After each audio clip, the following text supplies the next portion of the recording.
She was a nobody, a waitress scraping by on tips and stale coffee. He was the heir to the city's most violent empire. Their worlds should never have touched. But when a quiet Tuesday shift turned into a bloodbath, Ilara Vance didn't run. She threw herself in front of a bullet to save a child she didn't even know. She expected to die on that dirty diner floor. Instead, she woke up in silk sheets, inside a fortress, with a massive diamond on her finger.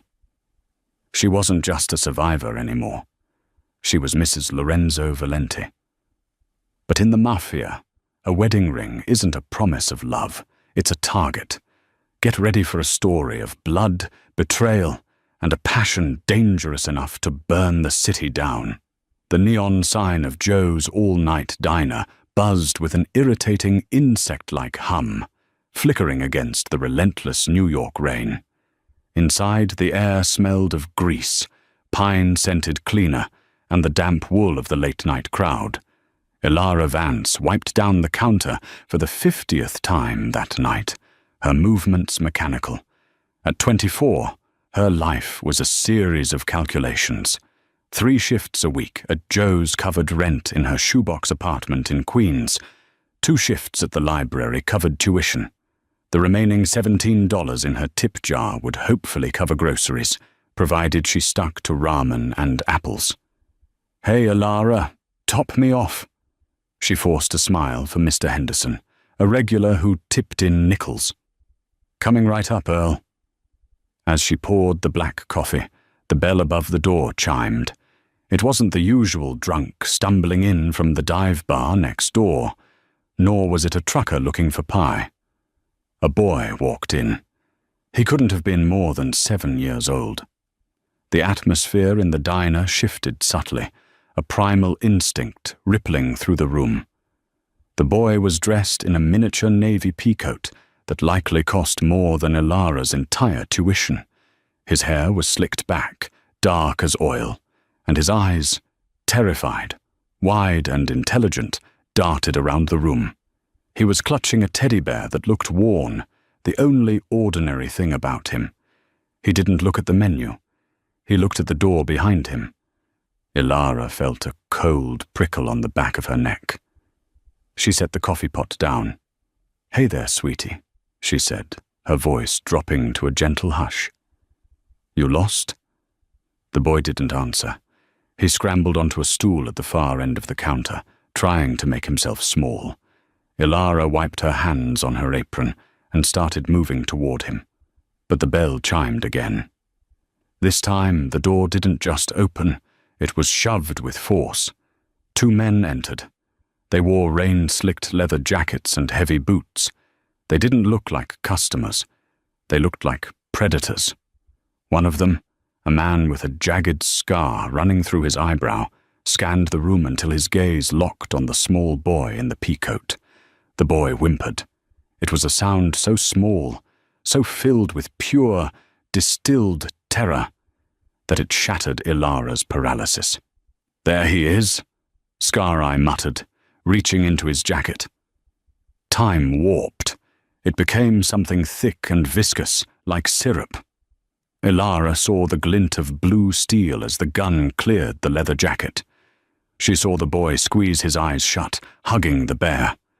She saw Mr. Henderson drop his coffee mug, the ceramic shattering in slow motion. Ilara didn't think.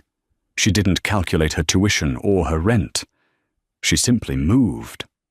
She vaulted over the counter, her sneakers squeaking against the linoleum. "Get down!" she screamed, though the sound felt trapped in her throat. The gun cracked, a deafening, thunderous boom in the small space. Ilara launched herself, her body colliding with the boy's small frame, tackling him off the stool and onto the dirty floor, just as the air where his head had been hissed with the heat of a bullet. They hit the ground hard. Ilara curled around him, a human shield of denim and apron.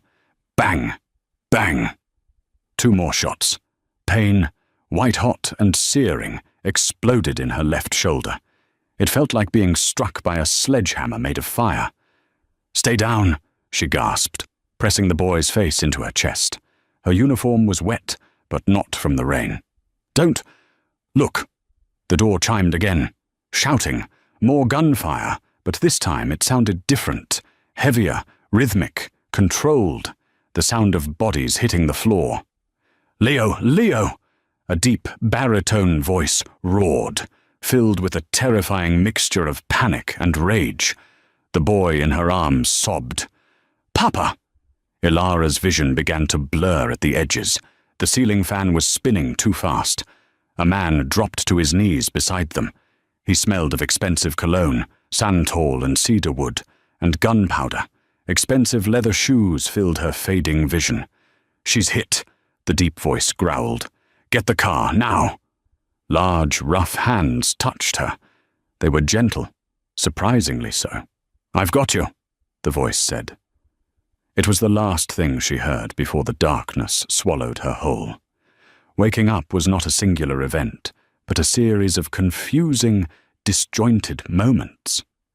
First, there was the smell. It didn't smell like a hospital. Hospitals smelled of antiseptic and sickness. This room smelled of fresh lilies and sterile, conditioned air. Then, the feeling. Sheets that felt like water against her skin, Egyptian cotton, high thread count. Not the scratchy polyester of the county hospital. Ilara blinked her eyes open. The light was dim, filtering through heavy velvet curtains. She tried to sit up, but a sharp tug in her shoulder made her gasp. She looked down. Her left arm was immobilized in a sleek, black sling. An IV line ran into her right hand, but the machinery it was attached to was silent and modern, lacking the rhythmic beeping of standard medical gear. She looked around. This wasn't a room. It was a suite. Mahogany wainscoting, a fireplace with a low, crackling fire, and a ceiling painted with a fresco that looked vaguely Renaissance. "Where?" Her voice was a dry croak. She shifted her hand to push herself up, and something heavy clinked against the glass of water on the bedside table. Ilara froze. She lifted her right hand. There, resting on her ring finger, was a diamond. It was an emerald cut, massive and flawless, flanked by two smaller baguettes set in platinum. It was heavy. It was beautiful.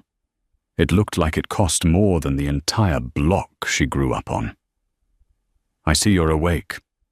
The voice came from the shadows near the fireplace. A man stepped forward. He was tall, imposing, wearing a charcoal three-piece suit that fit him with the precision of armor. He had dark hair, slightly graying at the temples, and eyes the color of cold espresso. He was undeniably handsome, but in the way a tiger is beautiful, terrifyingly so. It was the man from the diner. The voice. "Who are you?" Ilara rasped, clutching the sheet to her chest. "Where am I?" "I am Lorenzo Valenti," he said, his voice smooth, carrying a faint, unplaceable accent.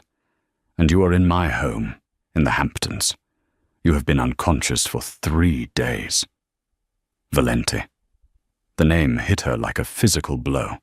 Even a waitress who kept her head down knew that name. The Valenti family ran the shipping docks, the construction unions, and half the politicians in New York. They were the Mafia. Panic spiked in her chest. "I need to leave. I have work. My rent—" "Your rent has been paid for the next 5 years," Lorenzo said, stepping closer. He didn't smile.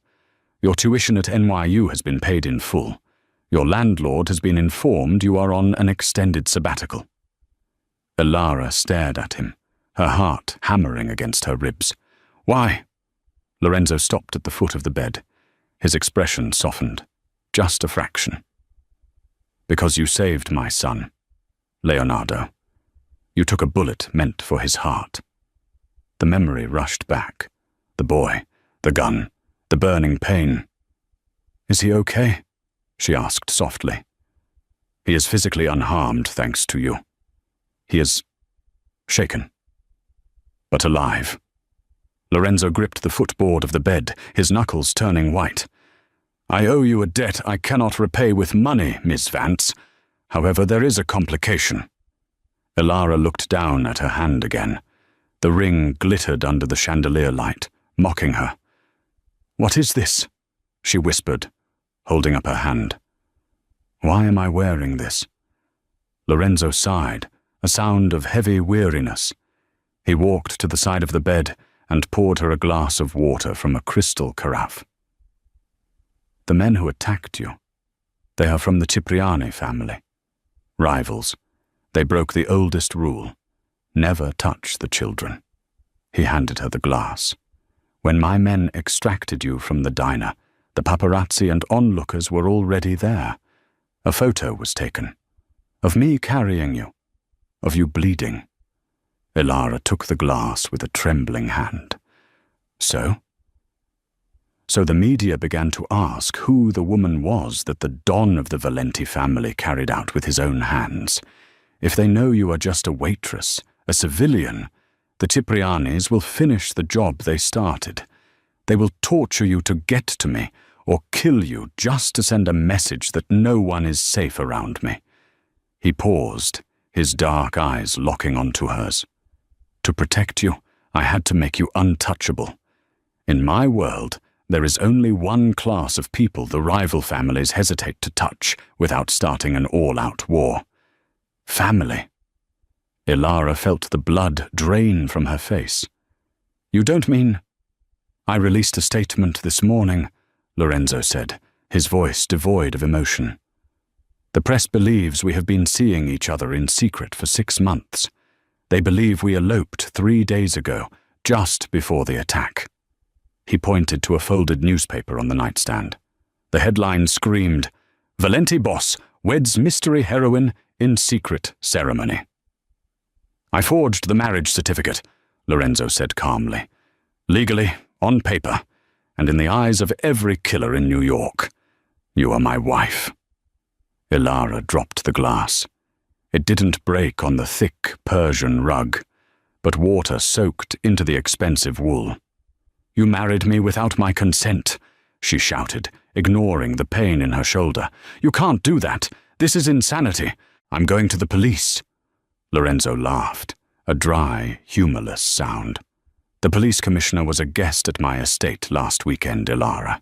The police cannot help you. And if you leave this house, the Ciprianis will put a bullet in your head before you reach the subway station."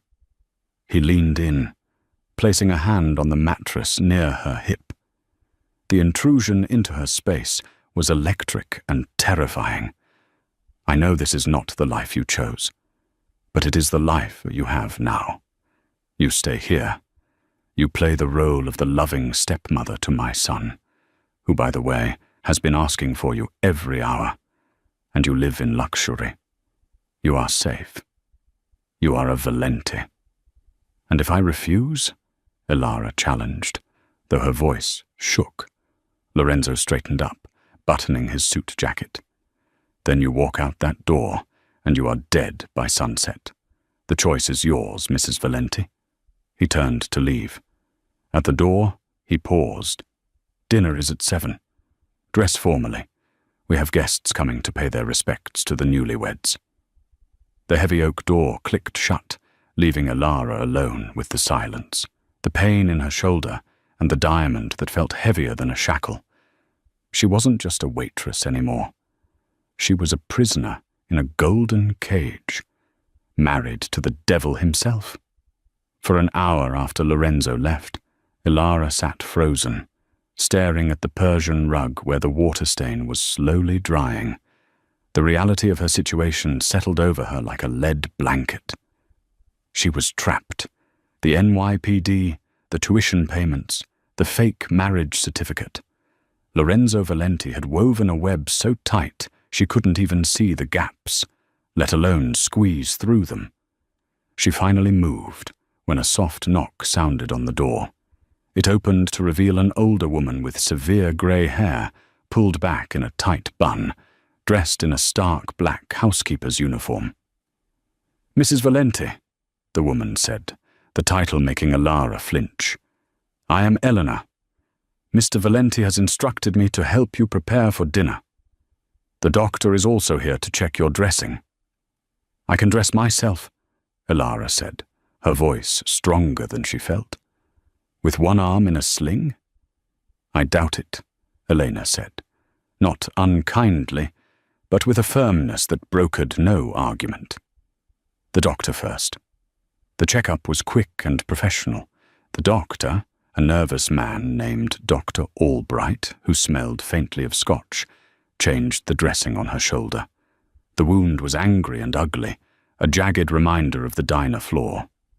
Once he left, Elena opened a set of double doors on the far side of the room that Elara hadn't noticed. Elara gasped. It wasn't a closet, it was a boutique. Rack after rack of clothing stretched out, organized by color and occasion. There were silks, cashmeres, and imported wools. She saw labels she'd only read about in magazines left behind by wealthy customers at the diner. Gucci, Versace, Dior. "Mr. Valenti had a personal shopper curate a wardrobe based on your sizes," Elena explained dryly. "He wasn't sure of your taste, so he bought everything." "This is ridiculous," Elara muttered, touching the sleeve of a sapphire blue silk blouse. It felt like spun water. "I can't wear any of this.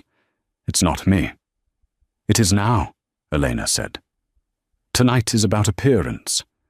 You need to look like the wife of the Don, not a victim." Elena pulled out an emerald green evening gown. It was sleek, structured, with a high slit up the leg and a neckline that would accommodate her sling. It looked like armor disguised as fashion. Getting dressed was a humiliating exercise in surrender. Elena helped her navigate the silk around her injured arm, stepping back to appraise her work. The woman in the floor-to-ceiling mirror was unrecognizable to Elara. The gown skimmed her curves, the rich color making her pale skin look porcelain, and her red hair look spun from fire. The sling, now covered in matching black silk, looked almost avant-garde. And on her finger, the massive Valenti diamond glittered coldly. She looked expensive. She looked powerful. She looked terrifyingly out of place. "He's waiting in the library," Elena said. "But first, someone wants to see you." Elena stepped into the hallway and motioned with her head. A moment later, a small figure shuffled into the room. It was Leo. He looked different without the oversized peacoat, dressed now in soft trousers and a knit sweater. He still clutched the worn teddy bear. His large, dark eyes, Lorenzo's eyes, locked onto Elara. He stopped 10 feet away, uncertain. Elara forgot the silk, the diamond, and the fear. She slowly knelt down, wincing as her shoulder protested the movement, bringing herself to his eye level. "Hey, tough guy," she whispered. Leo didn't speak. He just stared, his lower lip trembling. He was looking at her sling. "It's okay," she said softly. "It's just a scratch. Doctors fix me right up." "Papa said—" Leo's voice was tiny, raspy from crying. "Papa said the bad men hurt you because I was too slow." Elara's heart broke. She reached out with her good hand. "No, sweetie. No, you were so brave. You were the bravest boy in the whole city." The floodgates opened. Leo dropped the bear and ran to her, slamming into her good side, burying his face in her neck. He smelled of milk and tear-free shampoo. He was shaking violently. "I was scared," he sobbed into her expensive dress. It was so loud. Elara wrapped her good arm tightly around him, resting her cheek on his dark hair. The artificial world of the Valentis faded away. This was real. This traumatized little boy was real.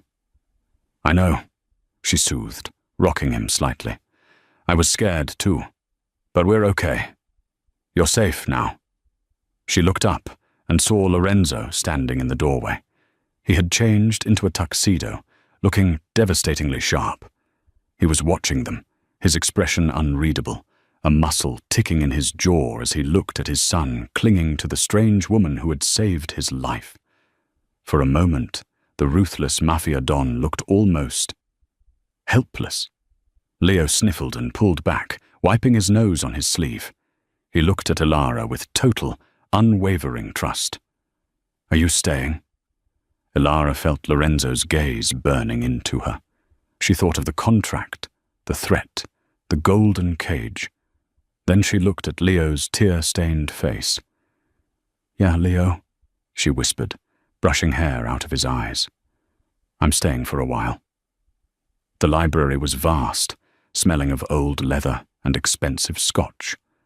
Lorenzo poured 2 fingers of amber liquid into a crystal glass and handed it to Elara. "Drink. It will help with the nerves and the pain." Elara took it with her good hand. The diamond clinked against the glass. She took a sip.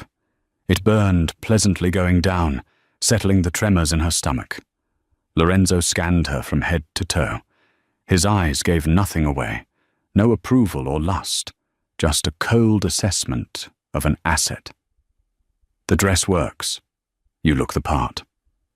"Which part is that?" she asked, feeling the alcohol embolden her slightly. "The loving wife, or the human shield?" Lorenzo stepped closer, invading her personal space. The scent of his cedarwood cologne was intoxicating, overwhelming. He reached out and adjusted the strap of her sling, his knuckles brushing the bare skin of her collarbone. The touch sent a jolt through her that had nothing to do with fear. "Tonight, they are the same thing," he murmured, his voice low and rough. "Listen to me closely, Elara. The men downstairs are my captains. They are loyal, but they are wolves. They smell weakness. If they sense that our marriage is a sham, they will see it as vulnerability. And in my world, vulnerability gets you killed." He gripped her chin gently, tilting her face up to his. His eyes were dark pits, endless and terrifying. "You must convince them that you love me. More importantly, you must convince them that I love you, that an attack on you is a personal attack on my heart. Do you understand?" Elara's breath hitched. His touch was firm, possessing. "I understand." "Good. Stay by my side. Speak only when spoken to. If you feel overwhelmed, squeeze my arm. Do not show fear." He released her chin.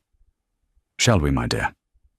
He offered his arm, the side away from her injury. She took it. His bicep felt like granite beneath the expensive wool of his tuxedo. They descended the grand staircase. The foyer below was filled with the low hum of male voices. As they reached the bottom step, the conversation died instantly. 12 men stood in the marble foyer. They were all dressed in expensive suits, ranging in age from 40 to 70. Some looked like respectable bankers, others looked exactly like what they were, killers in costume. "Gentlemen," Lorenzo's voice boomed, resonant and authoritative, "I present my wife, Elara Valenti." There was a beat of silence, thick with judgment. Then, as one, the men bowed their heads slightly in respect.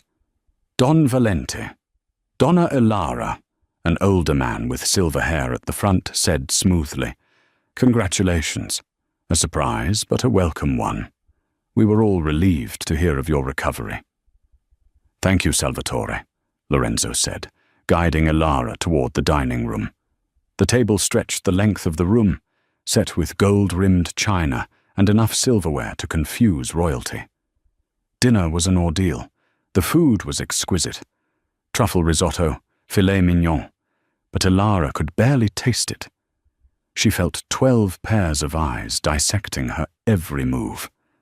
Lorenzo sat at the head, with Elara at his right hand. His presence was dominating. He commanded the room without raising his voice. Throughout the meal, Lorenzo played his part perfectly. He would rest his hand casually on the back of her chair, or brush a stray hair from her cheek while speaking to his underbosses about shipping lanes and union disputes. His touch was possessive, staking a claim for all to see. Ilara tried her best to reciprocate. She smiled weakly when he made a dry joke. She leaned slightly into his touch. It felt like a high-wire act without a net. The tension ratcheted up during the espresso course. A man sitting halfway down the table leaned forward. He was younger than the others, maybe 35, with slicked-back hair and eyes that looked too wet, like a reptile's. His name was Marco, and Ilara had caught him staring at her chest multiple times. "So, Mrs. Valenti," Marco started, his voice oily. "Quite a Cinderella story. From slinging hash at an all-night diner to sitting at the Don's table in the Hamptons in 1 week. Must be quite the adjustment." The table went dead silent. It was a direct insult, thinly veiled as small talk. Ilara froze, her coffee cup halfway to her lips. Lorenzo didn't move, but the temperature in the room seemed to drop 10 degrees. "Ilara is a woman of remarkable resilience, Marco," Lorenzo said softly. Too softly. Something the Cipriani hitmen discovered when she put herself between their bullets and my son. Marco chuckled nervously. "Of course, boss. Very brave. It just seems sudden. A love match, so quickly." He looked at Ilara, a nasty smirk playing on his lips. "Tell us, Ilara, what was it that attracted you to Lorenzo? His charming personality or his bank account?" It was a test. Marco was pushing, seeing if the waitress would crack, seeing if Lorenzo would let him get away with disrespecting her. Ilara's blood ran cold, then hot. She thought of Leo sobbing in her arms upstairs. She thought of the scar on her shoulder. She set her cup down with a sharp click that echoed in the silence. She looked Marco dead in the eye. "What attracted me, Marco, was seeing a man who would burn the world down to protect his child, a quality I find lacking in most men these days." She paused, letting her gaze drift over the other men at the table before landing back on Marco. "As for the bank account, I haven't had to use it yet. My husband takes very good care of me." A flicker of surprise passed through Marco's eyes. He hadn't expected her to bite back. Lorenzo slowly turned his head toward Marco. The look on the Don's face was terrifying. It was the look of a predator deciding exactly where to sink its teeth. "Marco," Lorenzo said, his voice a low rumble that vibrated through the wood of the table. "You seem confused about the nature of this evening. This is a celebration of my marriage, not an interrogation of my wife." He stood up slowly. He didn't look at Ilara. His entire focus was on the insolent underboss. "Apologize to Donna Ilara. Now." Marco paled. He realized too late he had crossed a fatal line. He stood up, his chair scraping loudly against the wood floor. "My apologies, Donna Ilara," he mumbled, looking at his shoes. "I meant no disrespect. It was a poor joke." "Sit down," Lorenzo commanded. Marco sat instantly. Lorenzo remained standing, his gaze sweeping the table. "Let there be no confusion," he stated, his voice icy crystal. "This woman carries my name. She carries my blood on her skin from saving my heir. She is Valenti. Anyone who disrespects her disrespects me. And you all know the penalty for that." The silence that followed was absolute. The message was received. Ilara wasn't just a prop. She was under the ultimate protection. Lorenzo sat back down and placed his warm, heavy hand over Ilara's trembling left hand, covering the diamond with his palm. "Dessert," he said calmly to the hovering waiters.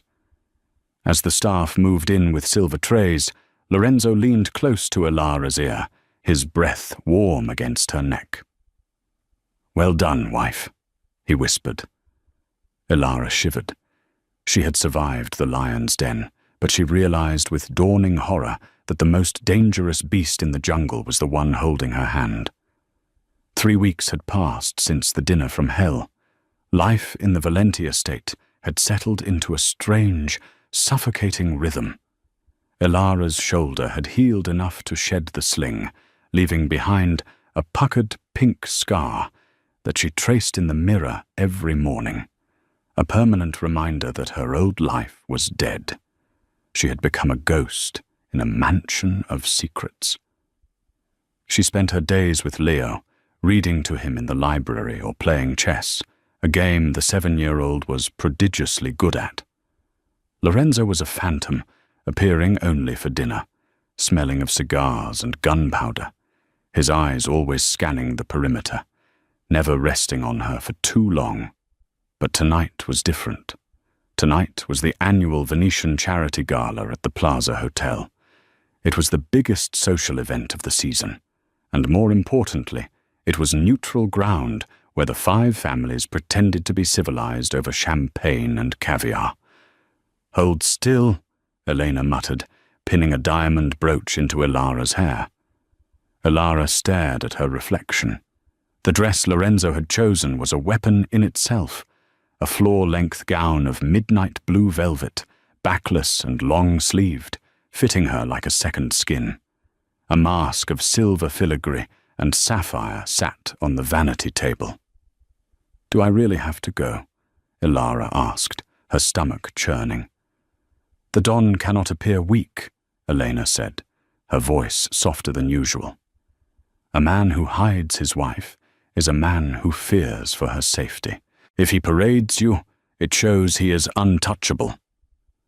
A knock at the door interrupted them. Lorenzo entered. He stopped dead in his tracks. He was wearing a tuxedo that was cut to perfection, a black silk mask already in his hand. But his eyes were fixed on Ilara with an intensity that made the air in the room feel thin. For the first time, he didn't look at her like an asset. He looked at her like a man starving.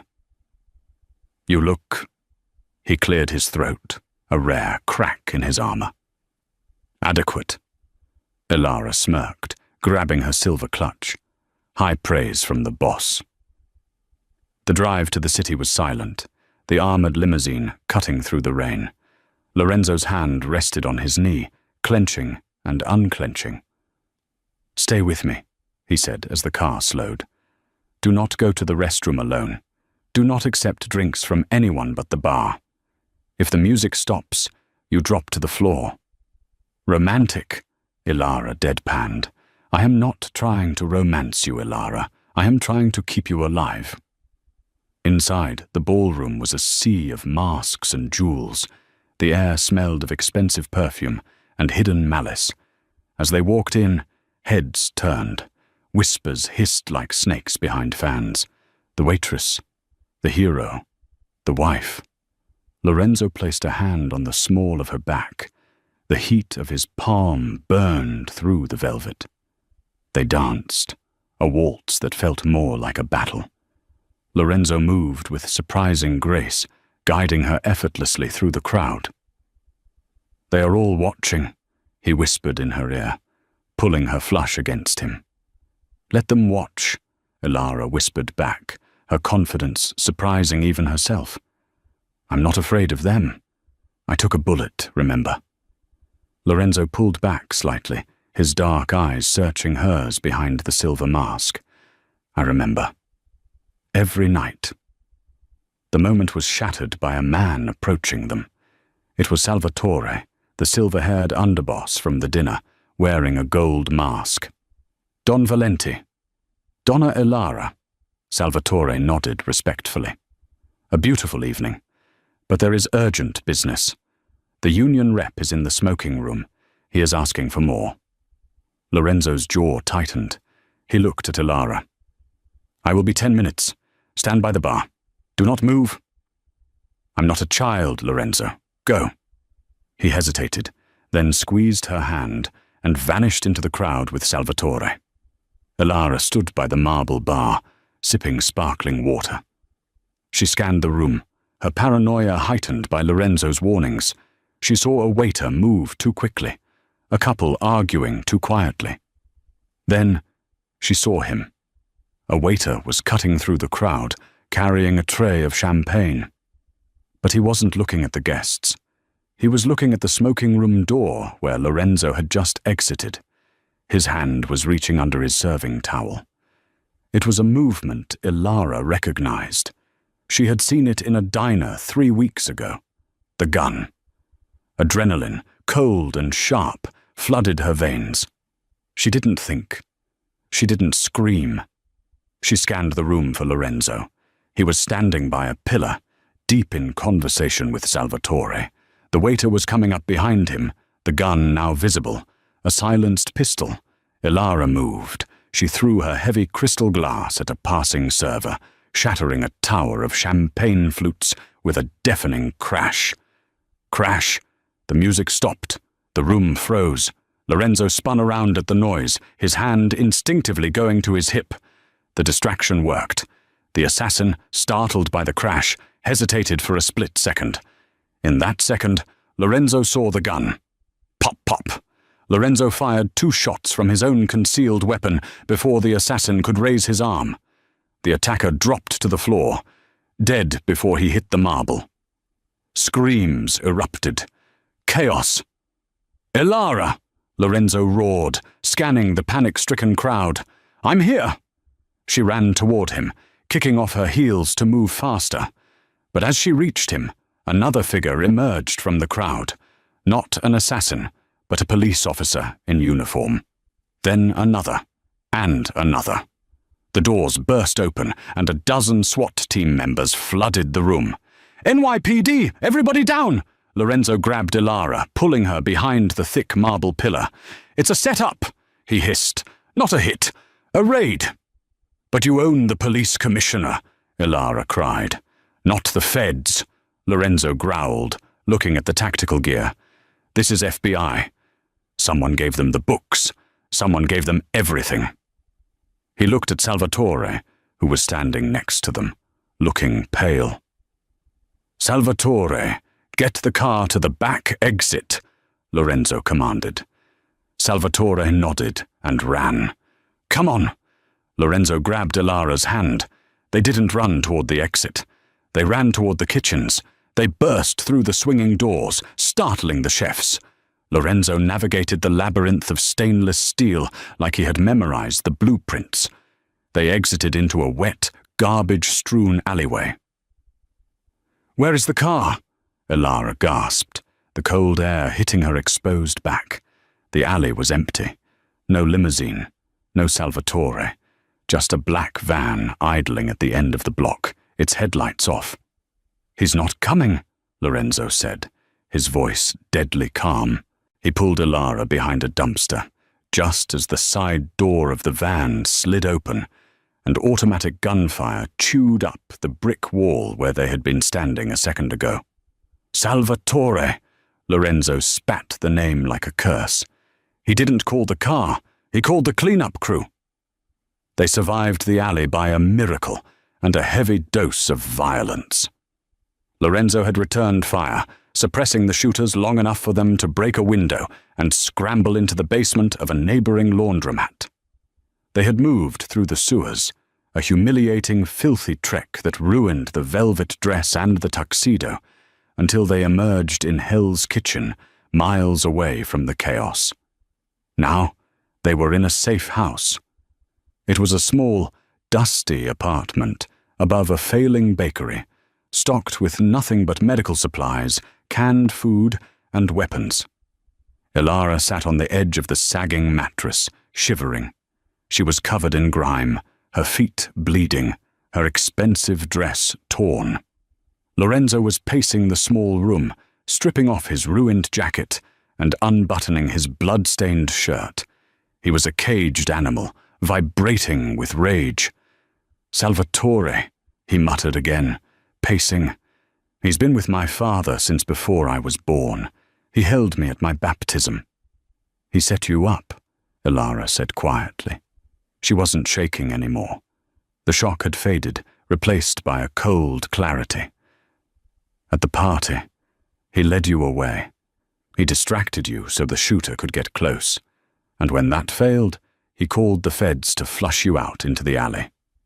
Lorenzo stopped pacing. He turned to look at her. He looked exhausted, the adrenaline crash hitting him hard.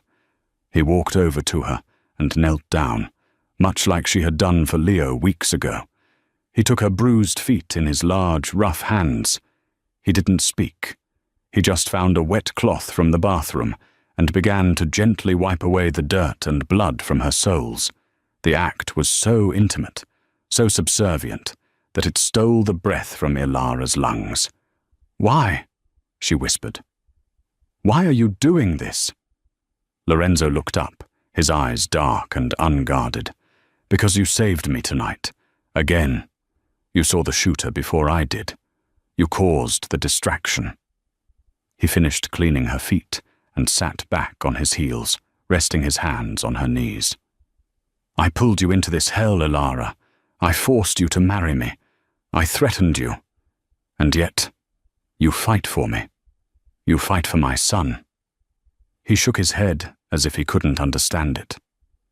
"Why didn't you let the shooter take me? You would have been free." Ilara looked at him, really looked at him. She saw the burden of the crown he wore, the loneliness of a king who couldn't trust his own knights. "Because Leo needs a father," she said softly. "And because I don't think you're the monster you pretend to be, Lorenzo." Lorenzo stood up slowly, the air between them shifting, charging with electricity. He reached out and touched her cheek, his thumb tracing her jawline. "I am a monster, Ilara," he whispered, leaning in. "But for you, I would be a man." He kissed her. It wasn't a gentle kiss. It was desperate, fueled by the brush with death and the rage of betrayal. It tasted of rain and danger. Ilara didn't pull away. She wrapped her arms around his neck, pulling him closer, needing to feel the life in him, the heat of him. For an hour, the war outside didn't exist. There was only the safe house, the dust, and two people clinging to each other in the wreckage of their lives. Later, as Ilara lay awake watching the shadows on the ceiling, Lorenzo sat by the window, cleaning his gun. The intimacy had broken the barrier between them, but the reality of their situation was crashing back in. "We have a problem," Lorenzo said, not looking at her. "Salvatore isn't just a traitor. He's the key holder. He knows the location of every safe house, every account, and Leo's location." Ilara shot up in bed, clutching the sheet. "Leo, but he's at the estate, with the guards." "Salvatore controls the guard rotation," Lorenzo said, his voice cracking. "If Salvatore has flipped to the Ciprianis, he will open the gates for them." Ilara scrambled out of bed, ignoring her soreness. "We have to go. Now." "We can't," Lorenzo said, checking the magazine of his pistol. "The city is swarming with feds and Cipriani hitmen. If we step outside, we're dead. I have to call my loyalists, but I don't know who is left." "Think," Ilara pleaded, grabbing his arm. "Is there anyone Salvatore doesn't control? Anyone outside the system?" Lorenzo looked at her, his eyes narrowing. "There is one person. My estranged brother. Dante." "Why is he estranged?" "Because he is crazy," Lorenzo said grimly. "He runs the underground fighting rings in the Bronx. He hates me. He hates the family business, but he hates the Ciprianis more." "Call him," Ilara urged. "I can't. He doesn't use phones. We have to go to him." "Then we go," Ilara said, grabbing her torn dress. "We go to the Bronx. We get your crazy brother, and we save your son." Lorenzo looked at her with a mixture of awe and fear. "You realize if we walk into Dante's territory, he might kill me himself?" "He can try," Ilara said, tying her hair back, her eyes flashing with a ferocity that matched his own. "But he'll have to get through me first." Lorenzo actually smiled, a small, dangerous curve of his lips. "Mrs. Valenti," he said, handing her a spare pistol. "I think I finally married the right woman." The Bronx at 304M was a different world from the manicured lawns of the Hamptons. It was a world of concrete, steam, and shadows. Lorenzo navigated the stolen sedan to an abandoned meatpacking plant near the river. The thumping bass of heavy metal music vibrated through the ground before they even reached the door. "Stay behind me," Lorenzo warned, checking his weapon one last time. "Dante is unpredictable."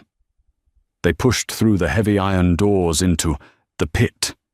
It was an underground fighting ring, filled with smoke, the smell of sweat, and the roar of 100 men betting on two giants pummeling each other in a chain-link cage.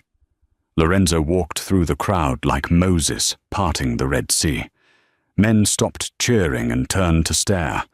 They recognized the cut of his suit, even ruined as it was. They recognized the face of the Don. A man sitting on a throne-like chair made of welded car parts stood up. He was the mirror image of Lorenzo, but distorted. Where Lorenzo was polished marble, Dante was jagged obsidian.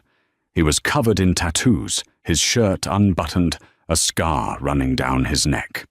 "Well, well," Dante shouted over the music, spreading his arms wide.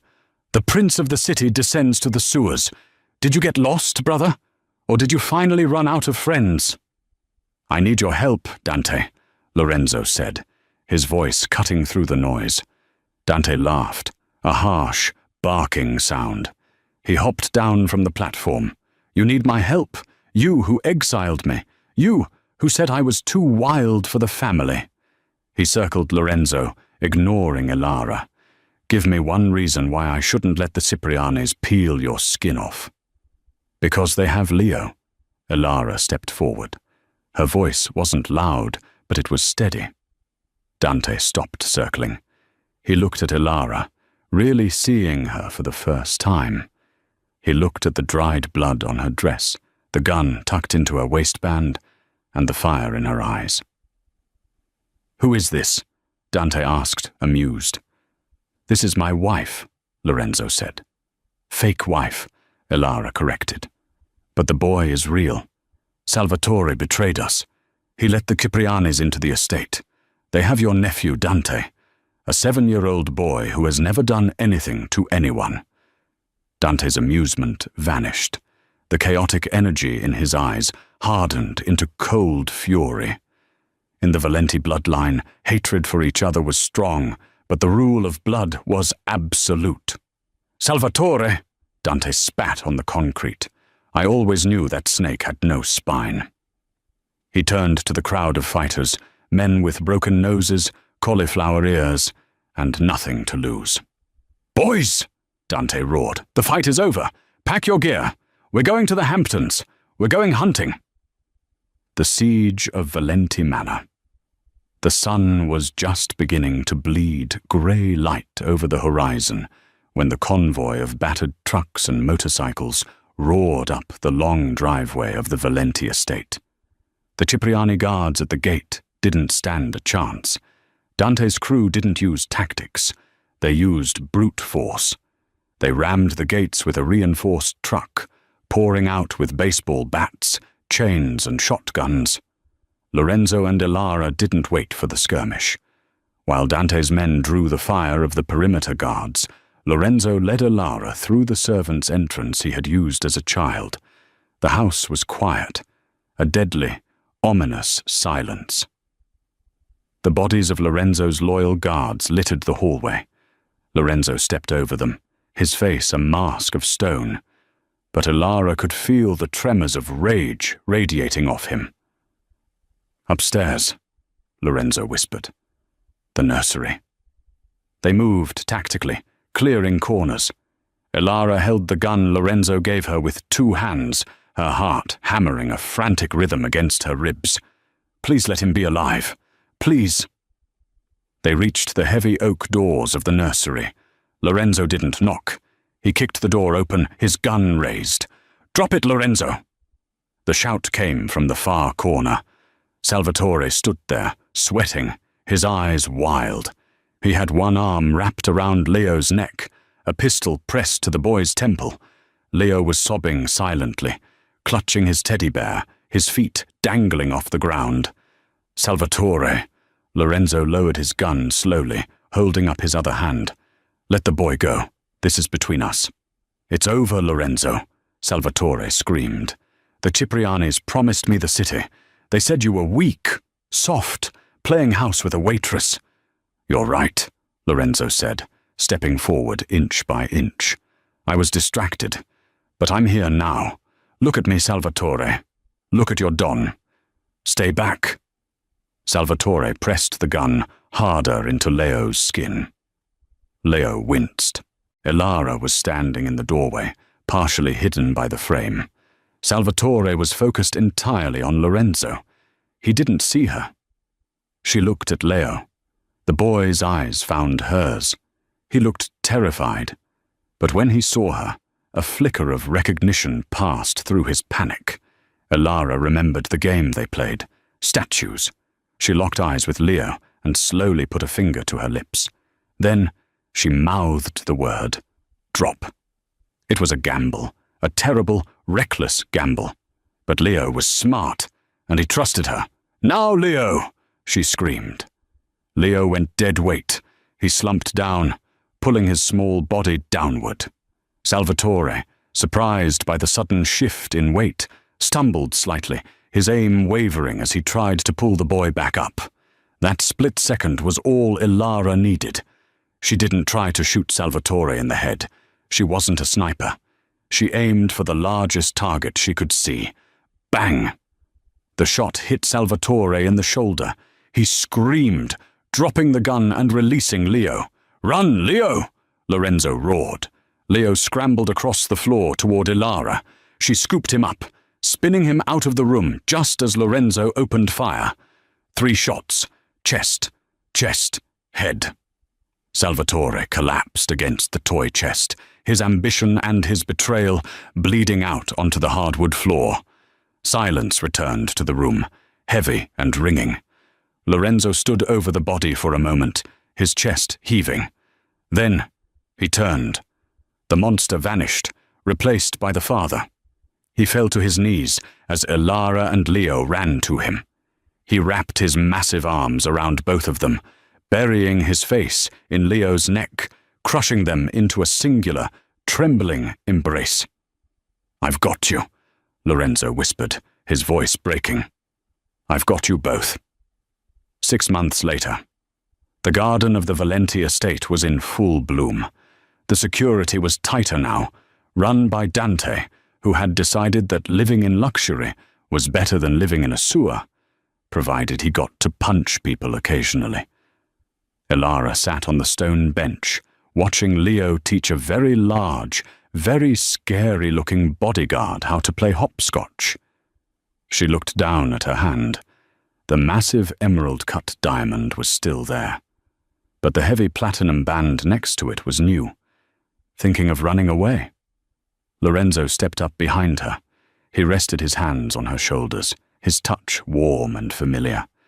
He wasn't wearing a suit today, just a white linen shirt and trousers. He looked younger, lighter. Elara leaned her head back against him, closing her eyes. I tried that once. Didn't work out.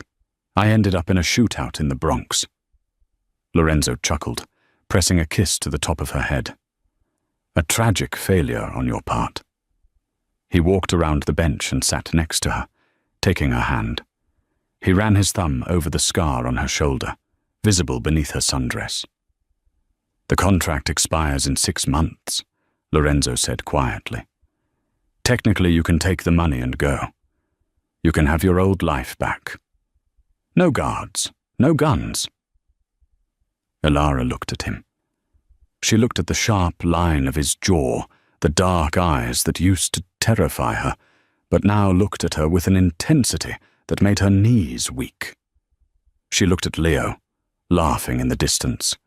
She had saved a boy and woke up in a nightmare. But somehow, in the blood and the chaos, She had built a dream. "I think I'll renegotiate the terms," Elara said, lacing her fingers with his. Lorenzo raised an eyebrow. "Oh? And what are your demands, Mrs. Valenti?" Elara smiled, pulling him in by his shirt collar. "A lifetime contract, no exit clause." Lorenzo smiled, a real, genuine smile that reached his eyes. He leaned in, closing the distance between them. "Deal." As they kissed, the sun dipped below the horizon, casting long shadows over the estate. The world outside was still dangerous. There would always be rivals, always be wolves at the door. But inside the walls, the lion and his queen were finally, truly home. From a waitress in a diner to the queen of the New York underworld, Elara didn't just survive the Mafia. She conquered its king. If this story kept you on the edge of your seat, please hit that like button. It really helps the channel grow. And if you want more stories of dangerous love, twisted betrayals, and unexpected romance, make sure to subscribe and ring the bell so you never miss a chapter. What would you do if you woke up married to a stranger? Let me know in the comments below. Thanks for listening, and I'll see you in the next story.